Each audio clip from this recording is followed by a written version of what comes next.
Hai. Selamat datang kembali di channel Min Donghua. Di video kali ini kita akan melanjutkan cerita Donghua Battle Truck Devon. Ayo langsung aja ke alurnya. Saat mendengar apa yang dikatakan Feng Xinjiang, Xiaoyan tidak mengatakan apa-apa, tapi dia juga tidak berhenti. Karena orang-orang seperti Feng Xinjiang tidak dapat dipertahankan hidupnya. Jika dia tidak berhati-hati, dia akan menjadi duri yang tajam. Terlebih lagi, Feng Xinjiang masih mengulur waktu, jadi Xiaoyan tidak akan menahan diri mengulurkan tangannya ke depan, kemudian menekan ke arah tubuh Feng Xinjiang.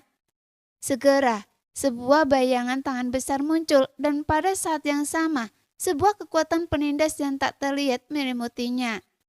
Tidak hanya itu, sebuah cahaya di mata Xiaoyan berkedip. Kemudian cahaya putih yang membakar menyapu.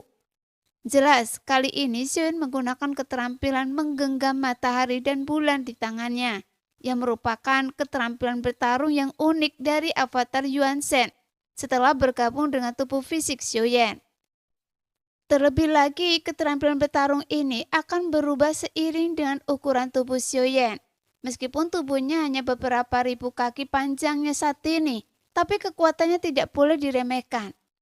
Setelah kelima jarinya tiba-tiba menegang, tubuh Feng Xinjiang tampak dihancurkan oleh 5 gunung, yang membuat tubuhnya hancur total. Dan dia pun terbangun dari keterkejutannya, namun matanya merah. Saudaraku, kita tidak punya dendam satu sama lain. Mengapa Anda memaksa saya hingga seperti ini? Namun sebelum Feng Xinjiang selesai berbicara, sosok Xiaoyan melesat bagai kilat dan dia tiba di depannya. Kemudian jari manisnya mendarat di tengah alis Feng Xinjiang yang berlumuran darah. Jika Anda tidak mengatakan kebenaran, Anda tidak akan pernah mempunyai kesempatan lagi. Suara dingin Xiaoyan mencapai telinga Feng Xinjiang. Pada saat ini, ketika jari itu mendarat di dahinya, dia merasakan krisis kematian yang belum pernah terjadi sebelumnya. Meskipun sebelumnya Feng Xinjiang memang menyembunyikan kekuatannya, tetapi kekuatannya masih tampak rentan di depan Xiaoyan. Sekalipun dia berada di puncak level ketiga dan telah membuka 9 sumber asal, Feng Xinjiang tidak akan memenuhi syarat untuk melawan Xiaoyan, kecuali dia memiliki 9 sumber asal yang sangat kuat.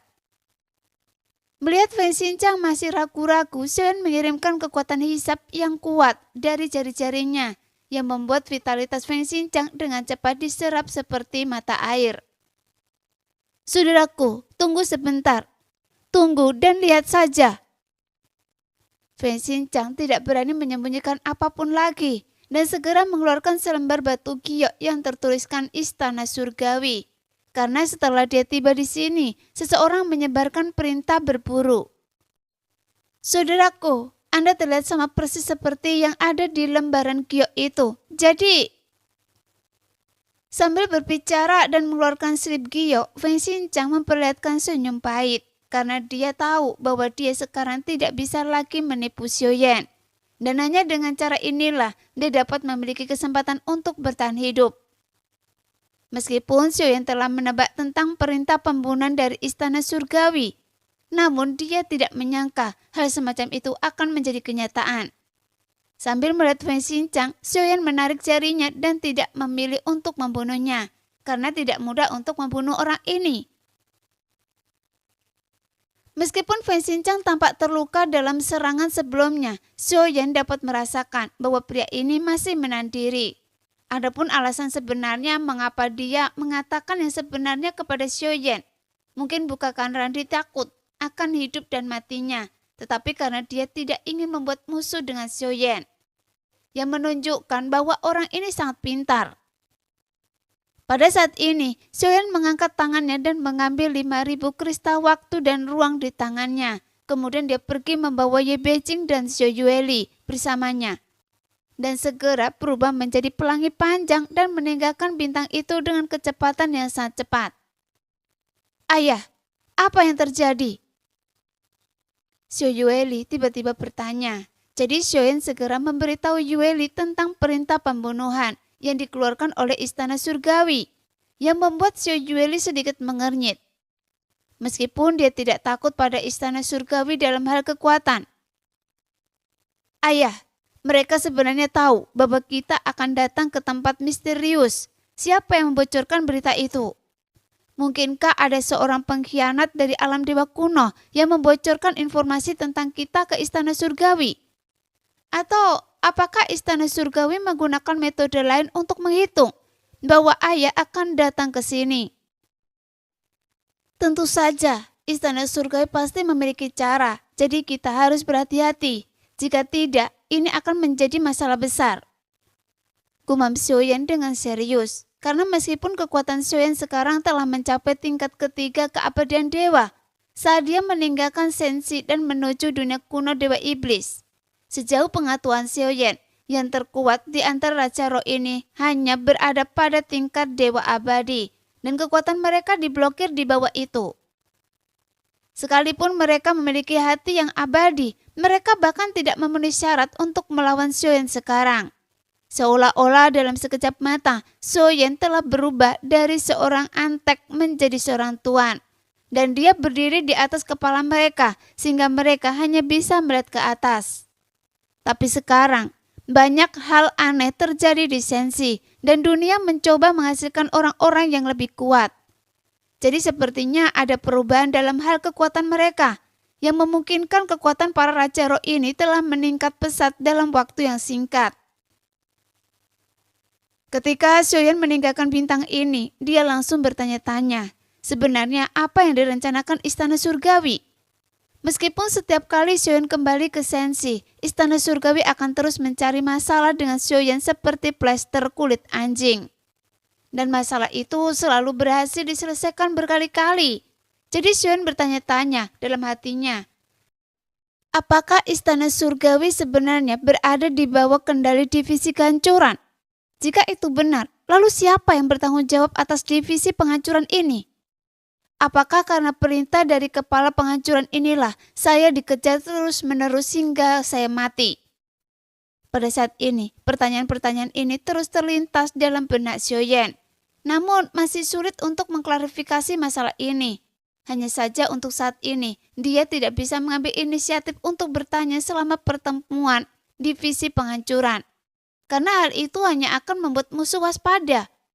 Jadi itu tidak ada gunanya. Hanya saja sekarang Xiaoyan tidak tahu kalau bukan hanya Raja Roh inilah yang mengejarnya. Tidak, kalau hanya Raja Roh ini yang datang, saya seharusnya tidak memiliki perasaan krisis yang begitu kuat. Dan rasa krisis ini tidak datang dari para Raja Roh tersebut, tetapi dari orang lain. Jelas, alasan mengapa Xiaoyan pergi begitu cepat karena dia merasakan krisis yang belum pernah terjadi sebelumnya. Dan ini bukan pertama kalinya, tapi perasaan ini menjadi semakin kuat seiring berjalannya waktu. Sekarang, saya harus membuat kartu trup saya sekuat mungkin. Jadi avatar Yuan Shen dan avatar Jin Chan dapat melangkah lebih jauh secepat mungkin. Dan saya harus mencoba yang terbaik untuk meningkatkan kekuatan Jin Chan lagi.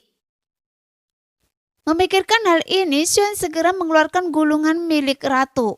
Karena dengan peta ini yang memungkinkan Xiaoyan melihat tingkatan bintang secara langsung.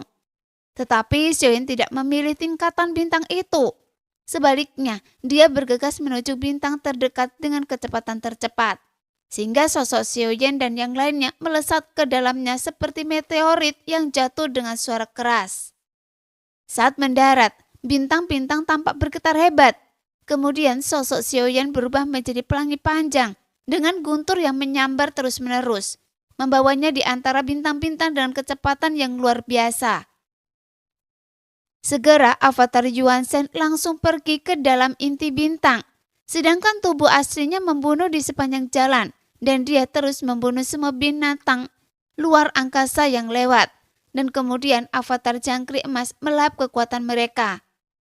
Karena dengan cara ini, Xiaoyan dapat meningkatkan efektivitas tempurnya.